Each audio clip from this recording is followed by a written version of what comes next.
Yeah, I gotta have something. That's good. Keep my mouth shut, you know. Yeah.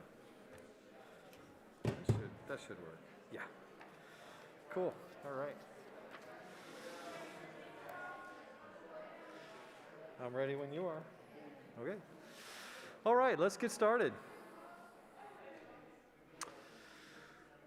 Welcome to this special seminar, a complex mixture of biology and Calvin Academy for Lifelong Learning. We're glad to have you here. And there are other folks who are joining us online, so welcome to you as well. My name is Dave Cucci. I'm a biology professor here at Calvin, and actually a cohort of Glenn Elzinga. We were both here at Calvin as students years ago, and have enjoyed kind of reminiscing and talking about the good old days together. Glenn is a Calvin grad and also went to SUNY ESF, the Environmental Science and Forestry Center in Syracuse. And then from there, he went on to the University of Maine and got a degree in forestry.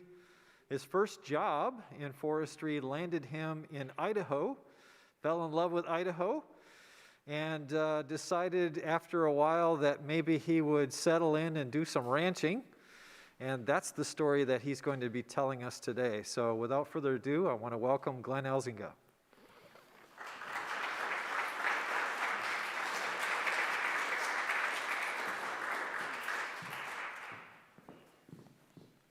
Well, got everything? One little piece I forgot, silence your cell phones, please. And also, we are going to be ending right at 2:20 today because we have another class that comes into this room. But Glenn will be available in the lobby for questions.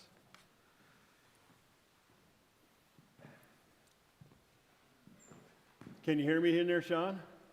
You guys hear me okay? Good. Hey, thanks a lot for that intro, Dave.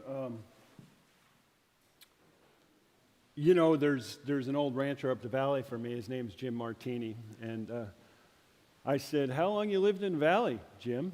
And it's a valley about the size of the state of Rhode Island. And there's about 300 people in it. And he said, well, all my life, Glenn. And I said, well, why didn't you ever leave? He said, you'll see. Never really earned enough gas money to get out of here. So that's probably actually why we never left Idaho once we ended up there. We never got enough gas money to do it. Anyway, Carol and I are both, I'm an ex from Calvin, and it's because Calvin fails to this day to have a forestry program. So I had to leave. I had to move on after 2.5 years.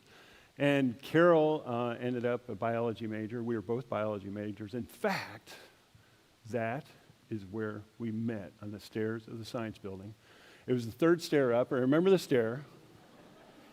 And I said, Carol, I'm Glenn. I hear you have a ride going down into Smokies, and I'd like to capture that seat and go down there for spring break. I wasn't much of a Fort Lauderdale beach kind of dude. I wanted to get up in the hills and get away from people.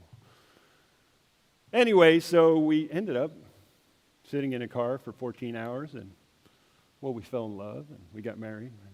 About 5 years into marriage, I said, you know, who would have known that we would have forged a relationship on the stairway of the science building? And she said, what are you talking about?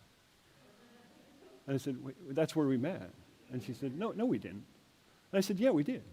And she totally doesn't remember. So guys in here, if, you know, even older guys, if for some reason you get this rock star status going on in your head, really to the complexity and beauty of a woman, you're still a zero. Okay, so just keep that in your mind. Anyway, we did get married, and you're probably wondering, oh, what's the life stages to get to a ranch? I'm not going to really spend a lot of time on it because I would bore you. So anyway, I just made a question out of it. Wait, Glenn and Carol bought a ranch? Well, we were practicing forestry, forest ecology. Carol was a botanist and a plant ecologist out there in Salmon, Idaho. We both got government jobs. Fast track about 8 years later to early 1993. And this little tiny ranch came up for sale. It was 145 acres. This guy had 7 cows. We made friends with them. They were wonderful folks. Carol and I, you know, I don't know, it was almost like one of these impulse buys. We wanted to get back to our agricultural roots. And we had this vision. And it was actually started here for both of us, here at Calvin. This is in Calvin College days. And it was, as biology students, we both kind of got infected by a bug, a love for just creation and understanding the relationships all through creation. And it was brought to us by the professors of the biology department. And it resonated with us so much that when we saw this piece, it was just this beautiful little piece of ground. Most of the ranch is actually over in those trees over there. And we just fell in love with it immediately. And we fell in love with it immediately because it was brimming with habitat. The ecotone of this Douglas fir montane forest came right down to it. You can see the edges of this timber here. We had a sagebrush ecosystem, and then we had a junction of a riparian, a healthy riparian ecosystem that joined it. And so we had all this habitat. We had tons of wildlife. We had elk, we had deer, we had bears, we had mountain lions, we had wolves. They were all there on this ranch. And then, guess what? We had other wildlife. There's one, and there's another one. We started having kids. And so it was a great place to raise kids. The problem was we knew nothing. But the thing is, Ron and Francis, the people we bought the ranch from, we gave them a lifetime estate so they could stay there forever. And they actually died on the ranch. But they taught us everything we knew. It was all the cowboy wisdom. What's in this picture? How to rope, how to ride, how to shoe a horse, how to pull calves, how to see if a cow's calving, what to do with breeding. We just learned, it was a crash course. And it was just cowboy pioneer wisdom. You know, we could have done this as a hobby farm. But Carol and I also had a passion to make money somehow in agriculture. And little did we know that that was going to be the most difficult premise of all. We were early adopters, and we found out in about 3-4 years that we couldn't make money on the commercial cattle business, so we started doing these other things. Grass-fed and finished, direct marketing. We're actually selling our beef to a human instead of, to somebody else. Organic. The neighbors thought, oh my gosh, they probably have marijuana growing in the backyard. We started practicing this thing called management intensive grazing. And I'm going to give you a little crash course on that right now. MIG was invented by this guy named Jim Garrish. He's actually become a really great friend of mine. He lives up the valley from me. And anyway, he synthesized all these ideas of this movement that had really gained inertia in the late 80s. And it was just a technological catch-up with an idea that's been around for a very long time. And the technological innovation was that there's portable gear now. There was polywire, which was basically 3 polypropylene strands with 9 stainless steel strands wound through it. So you could roll this stuff up like fishing line and stick fiberglass in the post in the ground, and you could move these cattle from paddock to paddock. Sometimes we move them as much as 2 or 3 times a day. It allowed long rest periods and short grazing periods, and I'll talk to you about why that's important in a little bit. It's got many other names. A lot of the practice of it is wrong, but there's a right practice of it, and it took us a while to hack that. Here's my daughter, Abby. This is not right then, okay? This is more current. She's actually the mother of 3 kids now, but she is my grazing manager right now. She does it all. So you can see she's got that orange reel. It's rolled up with polywire. She's got fiberglass posts. She's got a hammer. Those are tools of the trade, along with an electric fence charger. Okay, now this is the junction of how the idea becomes reality on the ground and why it makes such a big difference. This is such a simple little graph, but for some reason, we've lost our way when it comes to grass ecology. And it's just such a beautiful little elegant sigmoid curve. You can see it's just flat as a board here, and it goes up, and it flattens out as it reaches the top. And it's critical right here. This 40 number is critical. This is the amount, the percentage, that you take off green material off a plant. This man, Mr. Kreider, back in 1955 with the SCS, now the present-day NRCS, came up with these numbers after just cutting and cutting, clipping and clipping, and then digging up roots to see what had happened to the roots. Anyway, when you take off 40% or more of your forage, of that green photosynthetic material on a plant, you're going to end up stopping root growth along that sigmoid curve after just 3 days. Okay, so the impacts are enormous. So when Carol and I saw this curve, it's like, oh no, we've been grazing a lot of stuff at 70%, thinking we're doing the right thing, but look what happens at 80% of the roots stop growing. And when we saw that, that was a tipping point in our head. It's like, wow, we have the tools now. We have the hot wire, we have this curve, and we can carry it with us to success. MIG is also called cell grazing. Why does it work? Because it stimulates secretion of root exudates. These are carbohydrates. This is just photosynthate that goes down through the phloem pathway all the way down to the roots, resides in the roots until one of two things happens. One, you have root cap exfoliation, which releases these sugars into the ground, into the soil, or you have actually ejection and expulsion by the plant. Nobody knows exactly how this mechanism works, but I've seen photomicrographs of it, and it's like an aerosol spray of root exudate, and it's usually simple carbohydrates. So what happens there is these simple carbohydrates feed what? Soil microbiology. We're talking about bacteria, we're talking about fungi, we're talking about like mycorrhizal fungi. They then are able to feed the plant again. So it's this beautiful, beautiful symbiosis. It's not always perfect symbiosis, but it's often symbiotic, where the plant deeply benefits from secreting sugars into the ground. Okay, there's a biotic exchange with ruminants and organic matter deposition. What does that mean? It means when a cow takes a bite of grass, it's injecting, it's inoculating living bacteria onto that substrate that it's grazing on. What comes out the back end inoculates more bacteria. It just so happens that many, many ruminant bacteria that are inside their gut are exact parallels to what's in the soil. They're the same species of bacteria. Bacteria in dirt, bacteria in soil, bacteria in gut, bacteria in rumen. Soil disturbance and seed placement. Well, we all know about that. We have cow hooves, disturbed ground, moisture penetrates better. We have them put seed in the ground. And then it actually stimulates some plants. So here's Abby. Let's do that again. So here's Abby. You can see this polywire even on this drone footage right here. It's strung out right there. She's using ribbon fence so you can see it. She's just right here every day calling these cattle. She's totally trained them. She swings open the gate and boom, they go in. And this grazing is totally non-selective. There's so many cattle here. The paddock's so small, so they're not even selective about what plants they eat. They just eat them all. And they eat them all, the ideal is to eat them all down at that 40% so you don't slow down root growth. Now look what happened over here. We have many years now of management-intensive grazing. These are the results. Okay, we get way increased cover. We don't see bare soil anymore.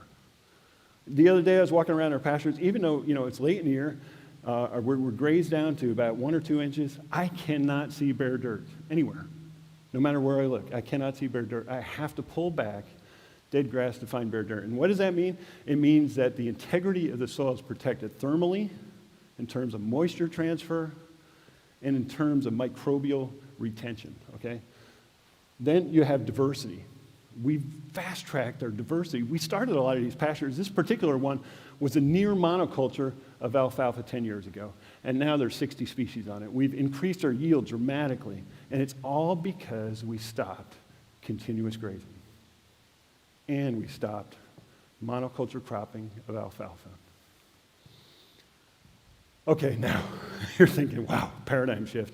Okay, now you got to remember, what's keeping the bread on the table? It isn't the cattle business, okay? We haven't figured that out yet. We're still starving to death on the ranch.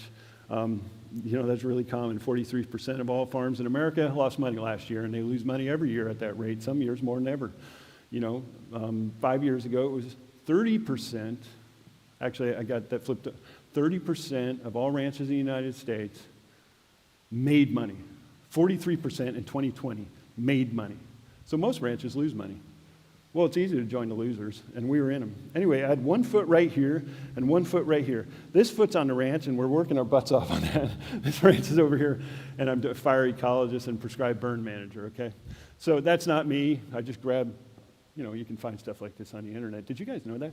Anyway, here I am digging fire line. This guy isn't even that dirty. I got really black and dirty on a prescribed burn, came down, got to the Interagency Fire Center in Salmon, Idaho, and I'm bushed. I just plopped down along the doorpost of the cargo bay, cool concrete in the shade. And the rest of the crew's just lounging around. We're exhausted. We put down our tools, put down our web gear. And there's all this activity. I mean, there's helicopters coming and going. There's fire engines leaving and coming back. There's all the material is in this building behind me. This is fire pumps, hoses, all the junk of fighting fire, the material of fighting fire. And this big cargo truck comes rumbling in. And I was like, oh no, I'm going to have to get up. So sure enough, I get up. This big cargo truck backs into the bay. And there's these big aluminum containers on it. There's 12 of them. And they're each about this high. Bill, hey, Bill, what's in the crates? He just laughed at me. He said, go and see. So it'd take 2 or 3 guys to unload these crates, and they lined them all out on the floor of the fire shop, and the truck pulled away and rolled off. And I was like, well, what the heck? I got nothing else going on. And these things got holes in them, okay? And then I see movement in the one closest to me. So I crawl over there. And I look on the door. These things have doors in them. And it says female. And I was, wait, there's a woman in here? No, okay. So anyway, I put my eyes to the holes. They had these big air holes in there. And I put my eyes up against there. And I'm like, whoa, that's a wolf. And all of a sudden, my rancher, remember, I'm stepping here, fire, I got rancher over here. This foot starts shaking, and it starts shaking because I know that the federal government has been trying to move and shake the world and reintroduce wolves to our section of Idaho, even though we already have them. But they want to bring the species up to full non-conservation status. I'm like, oh no, it's happening. And I put my face back against there. And this is what I see. It just looks exactly like this wolf. It's a big gray wolf. And this female, her head is this wide. I mean, that, between on the outside of the ears is that wide, and it's about that tall. She's massive. I mean, her feet are 5-inch diameter paws, okay? She's about 135 pounds, I'm guessing. Now, after seeing other wolves and estimating size, she's a big one. She's a big Canadian wolf that they flew in from Canada to the Salmon Airport, and they're going to drop them right in the middle of our Idaho. And I'm looking at her in the eyes, and she's staring right back at me. She's not moving. I'm not moving. And I said to her, are you going to change my life forever? Well, forgot about that. The ranch was growing. We kept keeping heifers back. We still weren't making money. But we had to move the ranch because we were running out of ground. And we're getting tight on grass. So guess what? We moved to Michigan. Is this Michigan? No. This is actually Michigan, okay? This is Idaho. And the reason I call this Michigan is because Michigan does kind of look like this in the winter. There's snow and stuff. But here's the other thing that makes it look like Michigan. Look at this. There's only 12 major species. Think about your pasture species in Michigan. Many of them are non-natives. They're Eurasian naturalized species. We got 30 or 40 inches equivalent precipitation. We apply it with pivot irrigation. You guys have rainfall, and we practice management intensive grazing. So that's what we started doing on this home ranch. 1,000 acres of that kind of ground. This ranch had something else. It had 47,000 acres BLM Forest Service, state land lease, and private ground. 55 miles of fence all the way around it. Very few roads. It's essentially wilderness. We were able to certify the whole thing organic. The other cool thing about it is way down in this canyon at the bottom of it, below the Lemhi Range, these peaks are 11,000 feet, is the 4,000-foot elevation Salmon River. It's invisible because it's behind all this. Down there, we have cactus, we have scorpions, we have rattlesnakes. It's a desert, okay? Up here, we have the sagebrush biome. Up on top, we have subalpine tundra. We have alpine tundra. We have boreal forest. We have 300 inches of annual snowfall. Down at the very bottom along Summer River, we have 7 inches of precip. Okay, look at this species classification. This is Carol. She's a plant ecologist. I'm the tree guy, remember? So anyway, she comes up with it. 95% of our native perennials. That's beautiful, right? 2,200 species, 550 of them are grazable. Much of it is degraded. The plants are all there, the pieces and parts are all there, but the communities are broken. Glenn and Carol actually think we can fix this because we're trained ecologists. We went to Calvin. So we put our kids on horseback with us, and we rode. A lot of days we'd ride 35 miles trying to keep cows out of riparian areas. Because remember, this is a continuous grazing paradigm. Cows can go anywhere they want. So they're going to feast their fancy on all the places we don't want them. The kids got saddle broke. Linnea doesn't look really happy there. She'll be happy in the next picture, I promise. Cows went everywhere. We got a lot of thick forest up there. We'd find like 5 head here, 10 head here. They were scattered everywhere. Kids were riding like crazy. Here's Linnea chasing me out of a creek. Here's me with a kid on my lap chasing me out of a creek. And we were disappointed because we weren't seeing recovery in the key areas we wanted to see recovery in. The uplands remained fairly static, and sometimes we didn't even make the government standards. If you can't win with the government, wow, you got problems. Okay, look at this. Cows were everywhere. And this is the way the entire western half of the United States is on BLM and forest. Cows are everywhere. There's no solutions. You know, we needed a paradigm shift, but we didn't know it. And paradigm shifts, guess what? They usually come from outside forces. And this night, we had a cow camp right in these trees right here. And me, Tim, and Mark had rode all day, and we rode 25 miles that day, and we picked up about 250 pair of head of cattle and put them in this box canyon. We got a barbed wire fence that runs down this hill and up this one, and they were stuck there. They'd been eating all day. They were ready to lay down. 250 head. This is cows and calves, so that's 500 head down in this little canyon bottom. We gathered them from all points of the compass in this drainage called Big Hat Creek, and it funnels down into this little neck. It was perfect. Late October, we got them. We got the place clean. We're ready to go home with them. We made a fire, cooked something, put our bedrolls, laid on the ground, put our horses in a little pen by the creek. We're exhausted. It's midnight. We lay down, put some slickers over us because it looks like it's going to rain. It smells like it. Sure enough, the rain comes, pitter-pat. We sleep fitfully. And you know when you're kind of tired and stressed, how your sleep is kind of mixed with reality and you're not sure which is which? Well, I had this weird dream going on, and it was this pack of wolves howling all night, you know, just carrying on. And finally I woke up, and it's like, oh, they're here. Anyway, I'm guessing these wolves are standing right where I took this picture in this tall grass. They can smell all those cattle down there. And guess what? Wolves like organic grass-fed beef. Who knew? So they howled for a little while, and boom, they were gone. Anyway, the rain's coming down hard now. Mark and Tim are up now. They heard the same thing. They say, dude, we need to saddle up and get going down. I said, there's no way, man. We are in thick dog hair timber right here. There's no way we're going to break somebody's leg. We got to see what happens. So sure enough, 5 minutes later, okay, I'm going to make a noise. And for those of you who are sleeping with post-lunch sleepiness, I'm going to ruin that. The cows started bawling first. Then the calves. That's what a calf sounds like when it's running. I mean, how many of you guys been around calves when they're running? They do that. We're hearing all this loud and clear coming through the timber. We're up there. Mark's like, what do you want to do? I said, man, we just got to wait and see. Let's see what happens. And you know what God put in these cattle? Wait, first, this is not Blossom or Rosie that you do a selfie with.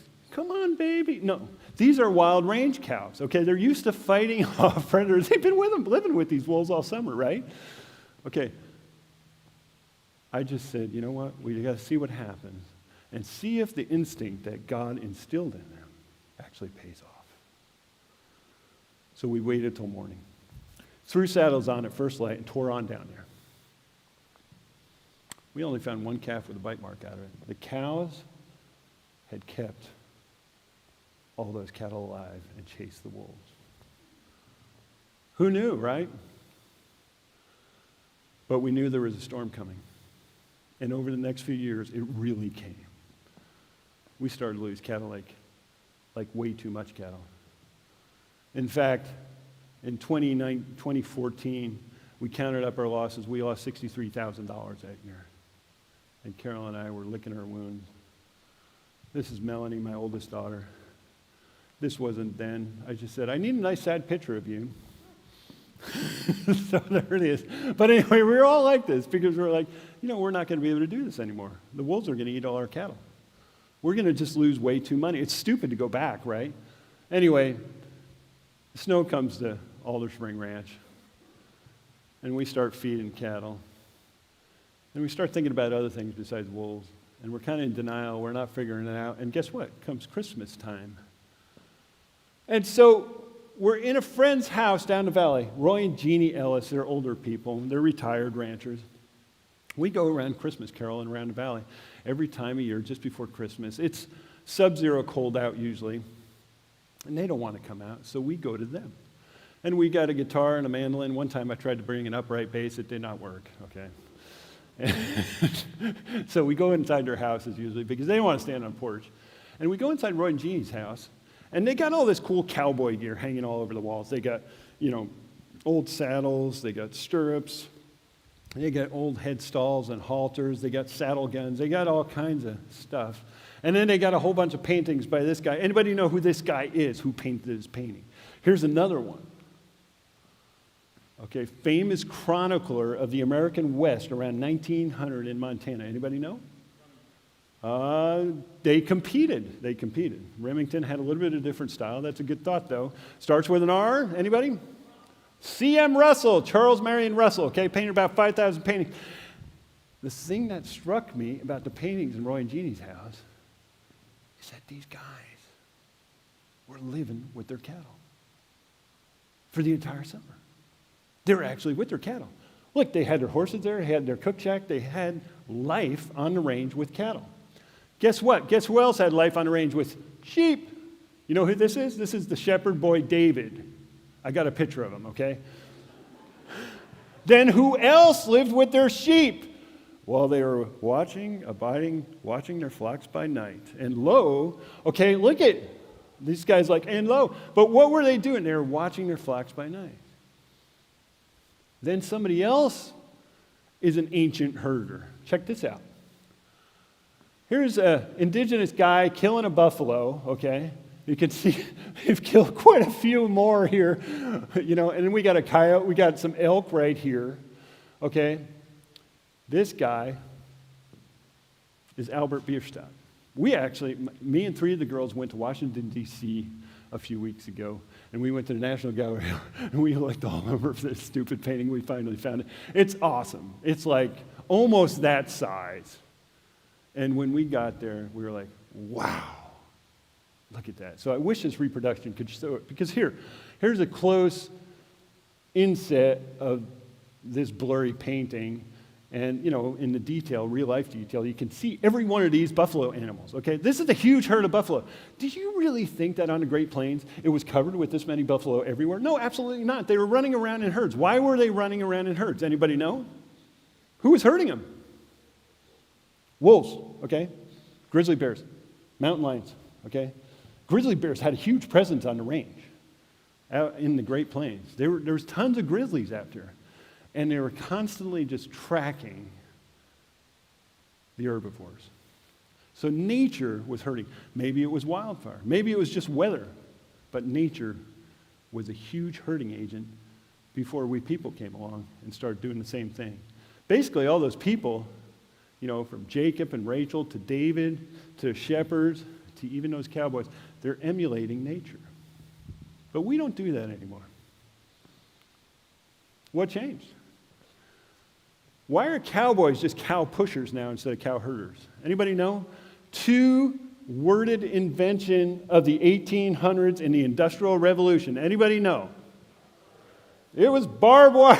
There it is, right there, the culprit. Changed everything. Okay. On Hat Creek, we got 55 miles. In the west, for an average of 100 years we had barbed wire stretch out millions and millions of miles. It ended herding and gave rise to continuous grazing. And it changed the ecological nature of the West and changed much of the world forever. It caused desertification on a very rapid scale throughout the world. A lot of people think desertification, oh, that's places like the Sudan and Somalia, right? No. It's the American West because of barbed wire. Because cattle will do whatever they want when they can graze continuously. Well, I said to Carol when we got done, and I said, Carol, let's do that. And she said, let's do what? Random thought. You ever have that in a relationship? You say, let's do that, as if your minds are connected. They're not. Took her a while, but she figured it out. She said, you want to live with those cattle? And I said, well, I don't, but somebody does. And actually I did. So we started doing it. We said, hey, let's call it in-herding, intensive, intentional herding of cattle. Okay? Total control. We're going to live with our cattle. It's basically management-intensive grazing on horseback. We're the hot wire, okay? And we're reinventing what nature has already done. Because remember when those cattle got stuck in the bottom of a big hat? Nobody got hurt except one calf had a little bite mark out of it, and a whole pack of wolves went down. Why were they safe? Because they had strength in numbers. They were in a herd. And we have broken that idea. And I said to Carol, if we herd our cattle, we're going to have human presence there, and the cattle will be all together, and I bet we can eliminate the wolf problems. But Carol, more of a plant ecologist than me, said, there's much more. If we can totally control our cattle, we can change everything. I took this picture. This is one of my favorite mares, Ginger, and Melanie and Linnea are down there herding. There's actually 200 head in that little bunch. That was the first year we did it. Here's 250 head in a bunch. I took this from the very top of the range with a wide-angle lens and then fit it into this photo. And you can see, well, they're not taking up much country, but we're moving them all the time. And that's 250 head of cattle. So we started living with the cattle. We put up a little cook shack with a wall tent here and had 5 little teepees, put the crew in. We got our horse cavity right here, and our cattle are in a night pen that's off the photo over here. Here's the cook shack. Real simple affair. Coleman lantern. We cook on Dutch ovens over the fire. We took modern things and we took old things whenever they fit together, whatever was the most efficient. We weren't stuck on one or the other. Here's the crew ready to ride out. Actually, these two guys had been up here for 5 days. That's why, especially Anthony, looks like he's toast. He is. And then it's a 5-girl crew going out. And we've had a lot of just all-girl and all-guy crews, and it always works. And they managed to not lose any cattle, and it's been wonderful. Here's what they do. They just scatter them out on a hillside and trail them across the hills. It sounds really easy, and it, for the most part, is. The premise is really easy, but it's really hard to train people how to do it. But you get it. So we put the cattle in a night pen at night. You can see they're kind of rototilling this, which is actually a desired impact if you select your areas. Because a lot of times we'll find an area that's just complete cheat grass, non-native species, and it needs a disturbance to break those soil crusts and get seeds to germinate. Or in this situation, this was all pure pine duff here with no regeneration. Here, let me show you one night ground. This is a night ground from 3 years ago. I took this picture this year. This grass, species diversity, and in terms of density and ground cover, is 4 times what it is on the adjacent range, and this is where we had our night ground. So we find that by creating these huge impacts, we're creating this biological release. And these things are taking off. But the grasses are also taking off on the rangeland. So it's ecologically targeted grazing, right? We could intentionally graze or not graze any area. We had complete control of cattle. We could stop forever continuous grazing and stop cows' ability to just go anywhere. It was a mimic of nature, as near perfect as we could get it. The maker made it this way, okay?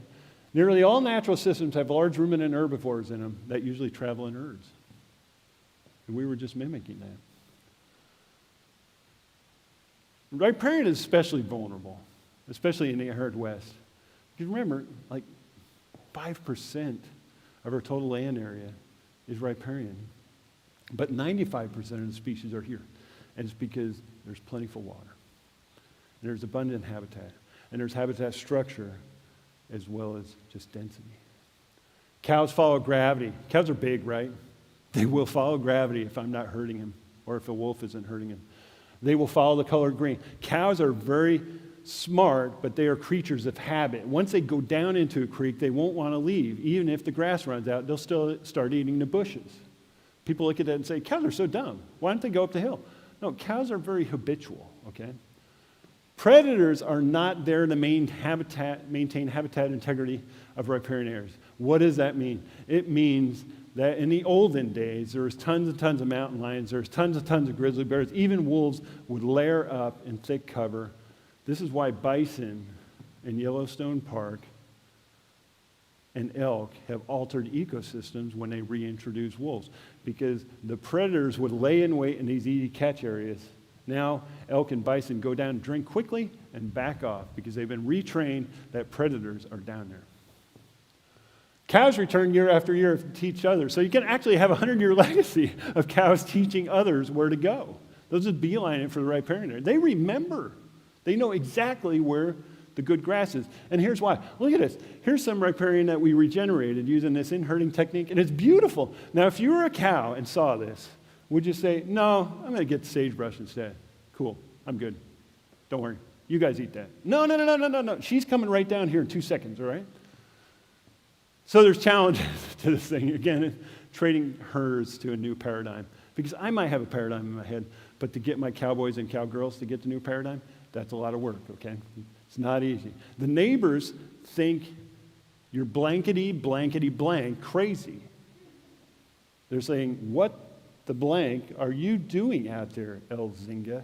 I mean, we get along with our neighbors really well, but they do think we're nutburgers, okay? Horses are working themselves. I mean, we got to have a whole training program. We have 35 head of horses up there this year that we just rotate through the crews because it's a lot of work. It's a lot of riding, okay? I tried to set this up like a biology seminar. So this is the results section, okay? For those of you who are kind of stuck in results, okay? I should have said materials and methods or something, you know. Yeah, Ben Drocht would have liked that. He kind of hammered that stuff in my head. Anyway, riparian use statistics, pre and post in-herding. Before we started, 70% of our 55 miles, even with us riding like crazy, had severe cattle impacts. Not all of it severe, but a lot of it. Bank instability, bank shear caused by cows walking in creeks, sedimentation of streams, ruination of trout habitat, extirpation of beavers, transference of species into non-natives, all these things, okay? Post, this is 1 year. Starting in year one, we started to see this. We had 300 meters. Carol's a monitoring expert. She's got ways to monitor all these creeks. Anyway, 300 meters of creeks had a cow track in them out of 55 miles. It was effective on riparian. In-herding caused riparian areas to blow up. Here's, this is a T-post, okay? T-post about this high. T-post is a steel post about this high sticking out of the ground. Look at this. This is mowed. This has actually got species conversion here. This is Poa pratensis, Kentucky bluegrass right here. Here you can see some residual Carex brasiliensis, the Nebraska sedge. It's a native plant trying to barely hang on. But look what else is here. Taraxacum, dandelion, along with this Kentucky bluegrass. Okay, it's an ecological disaster. And this is continuous grazing. This is what's happened. But look at this. After just a few years, we got this. And guess what? We were actually grazing cattle on this hill. You know, this is how controllable they are when you teach them to herd and teach your crew to herd. And they're still getting full, okay? Look at this one. Here's the T-post, okay? The only photo I had of this is 1999. Here's 2018, okay? Look at this one. Here's the T-post. This is a BLM shot. That's why they're still using film cameras when everybody else was using digital. Anyway, they needed some new appropriation. Anyway, check this out. I want you to look at these two pieces of ledge rock up here, because you won't believe me when you look at this. Here's the rebar or T-post, and here's these ledge rocks. Look at this. Boom. There's the ledge rocks, okay? There's the T-post. I mean, just remarkable change in just 2 years because these systems have water. And the other cool thing is we're seeing species conversion back to these native wetland species. This is the coolest part for me. These rodents, these are big rats, right? Also called beavers. These rodents are awesome. This is one of my favorite animals. And we couldn't get them to come back. We had a little blip in 08, 09 while we were riding. We thought, we're going to get a beaver back. This is over 55 miles of creeks. We didn't have beavers. We had tons of old dam works from like 20 or 30 years ago that were actually still effective holding back water. But look at this. This is the year we started inheriting. Look at this. They just took off. If we build it, they will come. Actually, we stopped building, right? We just left it alone and they came, right? And you're like, wow, did they know that the aspen and willows are going to come and recolonize even before they did? No, they didn't. And I was scratching my head for years trying to figure out what the mechanism with these beavers. I was like, why did they come back? Why would they risk traveling across 8 miles of open range, vulnerable to every top of the food chain predator in the system? Why would they dare do this if they knew that aspen and willow weren't there yet? Because beavers' top speed is 6 miles an hour. Bears go over 40. Wolves go up to 35. Mountain lions can sprint up to 38 miles an hour. Beaver is a cream puff, okay? Chomp. It's a snack cake. Ole Bowlin. Anybody Ole Bowlin fans here? Yeah, Ole Bowlin. Okay, so look at this. Carex nebraskiensis, the Nebraska sedge. This just wrecked my brain. I mean, I was like giddy for the next 2 days after I found this fresh beaver dam. Look at this, Carex nebraskiensis, doing well, not grazed, but down here, somebody ate it all. I go in the mud trying to find an elk track, a moose track, a deer track, even a pronghorn track. I know I didn't have any cows down there. There's no tracks. Who ate the grass? The beaver did. And I had no idea. Because I'd been always taught, and all the literature talks about beavers eating woody plants, peeling the inner bark off and merrily chewing away. And turns out I did find a paper that just modeled the food habits of beavers and found out that during the summer, beavers graze a lot of graminoids, and predominantly graminoids, all the way through the summer for their energy production. And then they save the woodies to survive over the winter. So it's like, dude, this is what's happening.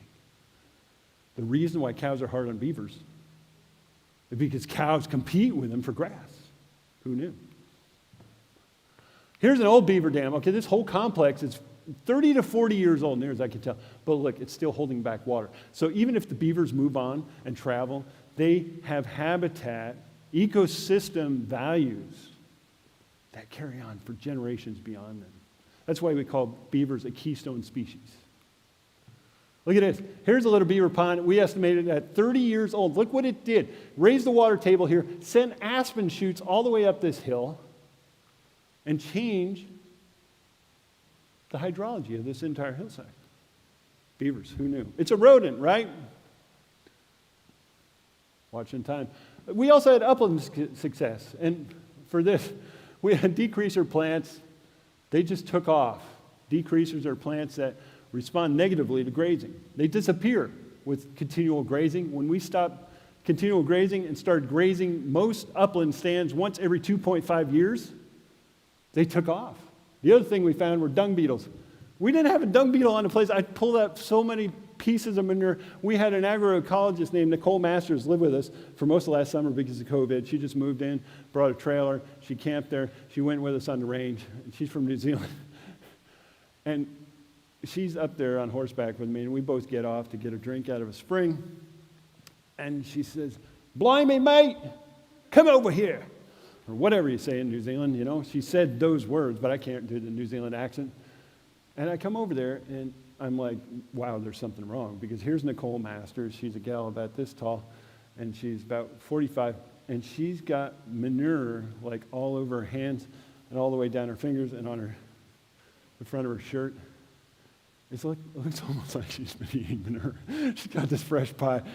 And she said, look at this. There's 5 different species of dung beetle in this manure pattern. And I'd been looking for them for years. All of a sudden, they have showed up. I don't know where they came from. But we find them in pats all over the range now.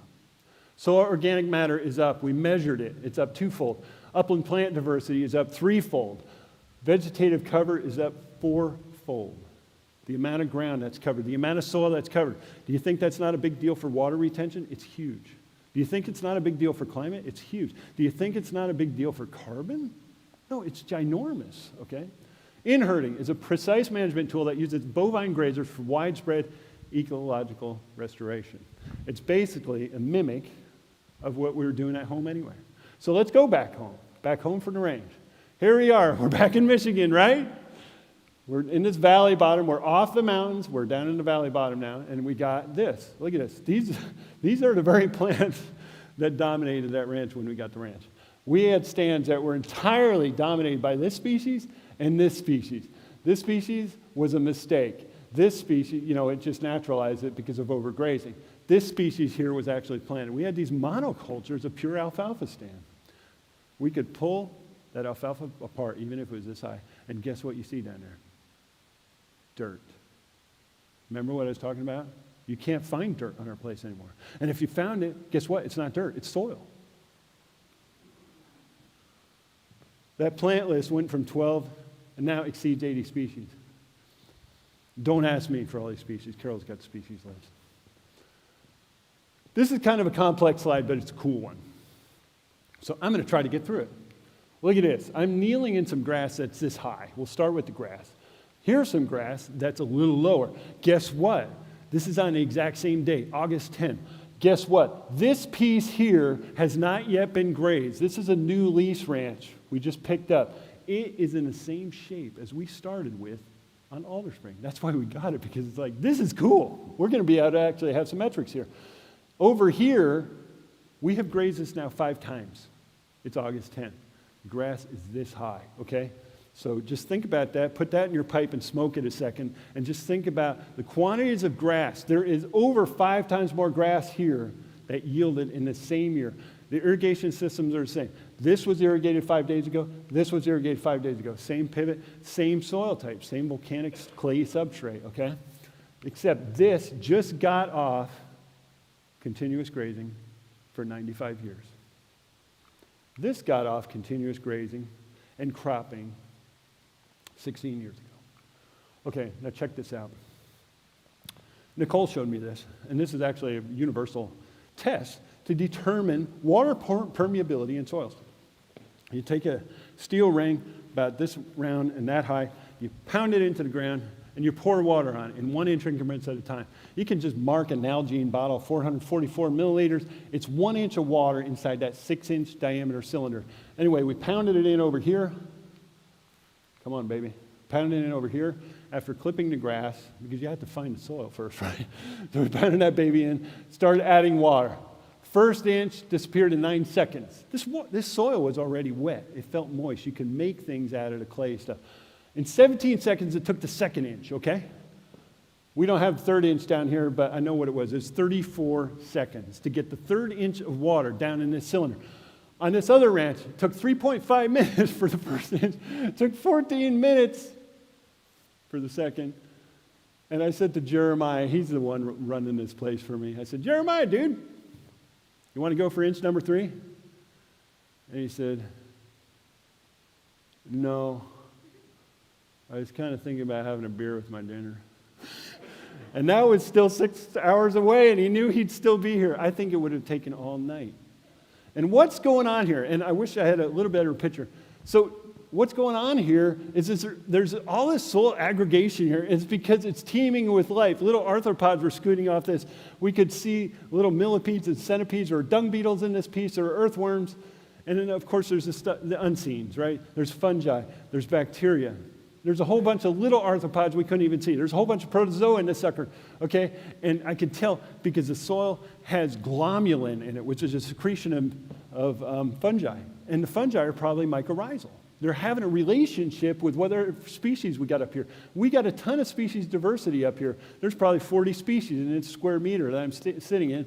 Jeremiah's got 3. He's got alfalfa, he's got quackgrass, and Kentucky bluegrass. Okay, so that means he's only got mycorrhizal diversity underground, reflecting the diversity on top of the ground, okay, if he even has it. A lot of people think that quackgrass and Kentucky bluegrass don't even need mycorrhizal benefits. But a lot of these plants are a lot more complex with that, and they have mycorrhizal beneficiaries. So anyway, you go in here, and there's all this glomulin secretion causing this aggregation of the soil. Here, it's just a slug of clay dirt. It's dirt, okay? And what caused this, guys? What caused it was this regenerative grazing based on a natural mimic on how the Creator had animals moving across the landscape. Non-continuous grazing created this. Animals created this. Animal impact created soil health and extreme productivity. I dug another hole. So this is on our place. I skipped over my neighbor's place. I asked him if I could so he wouldn't shoot me. And I said, dude, can I dig a little hole in your place in that alfalfa field? He said, you bet. So this is pure alfalfa. This is about 40 plant species. That's my Leatherman pocket tool right there. You see all these little clumps? They're not aggregates, they're rocks, okay? And you can see the volcanic ash betraying its nasty, kind of pale-looking color. Here is ours. The soil is dark, full of organic matter. Just about all these clumps are not rocks, they're soil aggregates. Look at this. This is really cool. We just found this out this year. So I calculated out what the number of cattle supportable for 8 months of time was.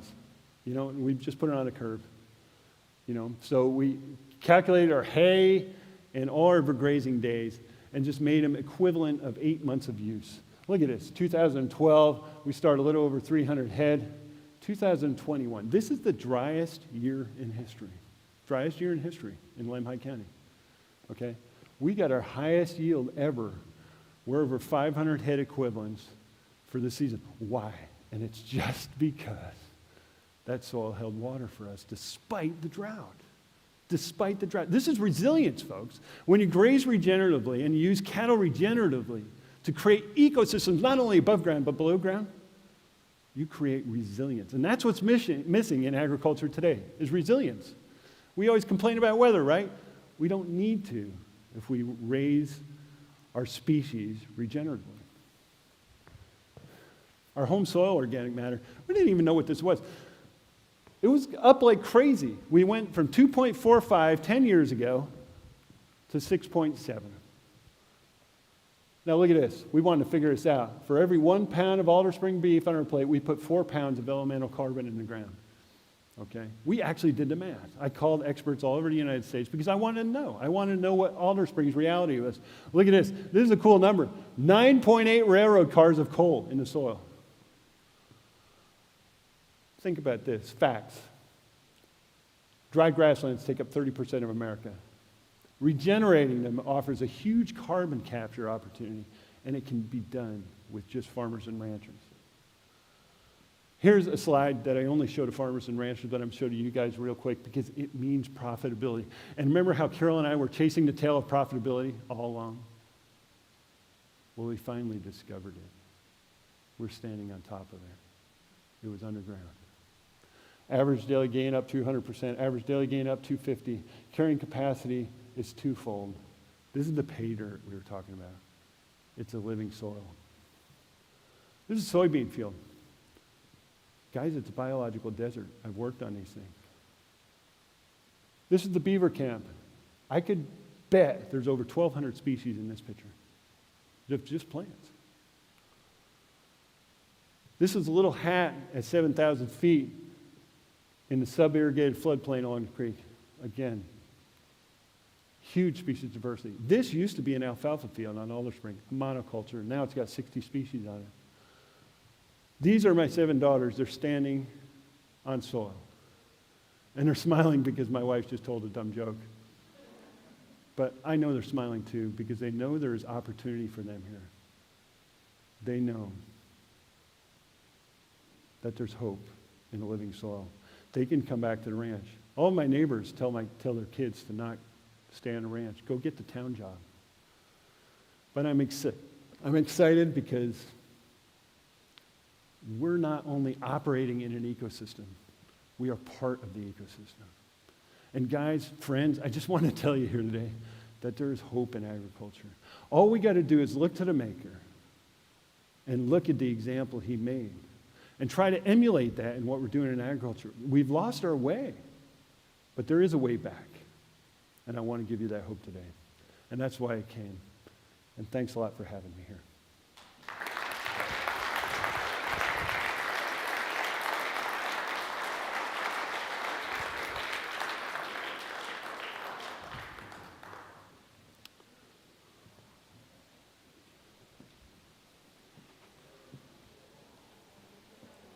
Yeah, I had to stop there. So that's good. Cool.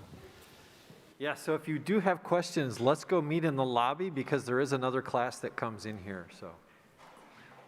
Thank you.